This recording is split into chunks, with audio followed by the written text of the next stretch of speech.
حضور نے تو اس اشتہا کا نام تک بتا دیا جو بے نمازی کی قبر میں آئے گا، اور اس کا نام کیا ہوگا؟ الشجاع الاقرع، گنجا سانپ۔ حضور نے فرمایا اس کی آنکھیں آگ کی ہوگی، اللہ اکبر، اور اس کے ہاتھ لوہے کے ہوگی۔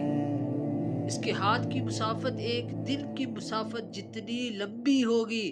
اور وہ بے نمازی کی قبر میں آئے گا اور آ کر کہے گا انا الشجاع الاقرع، میں گنجا سانپ ہوں، تو نے فجر نہیں پڑھی تھی تو مجھے اللہ نے تیری قبر میں بھیجا ہے، اور تجھے فجر نہ پڑھنے کے جرم میں فجر سے لے کر ظہر تک تجھے ماروں گا۔ حضور نے فرمایا جب وہ بے نمازی کو ایک ضرب لگائے گا تو بندہ زمین میں ڈھس جائے گا، اور کیا ہوگا؟ حضرت وہ پھر اسے نکالے گا اور پھر اسے ظہر تک مارے گا، اور پھر جب ظہر کا وقت آئے گا تو پھر کہے گا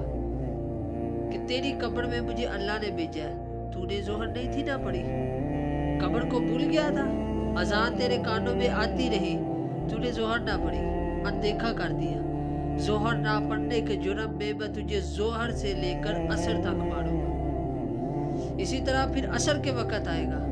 نہ پڑھنے کے جرم میں مغرب تک مارے گا، پھر مغرب سے عشاء، عشاء سے پھر فجر، اسی طرح یہ سلسلہ دہراتا جائے گا۔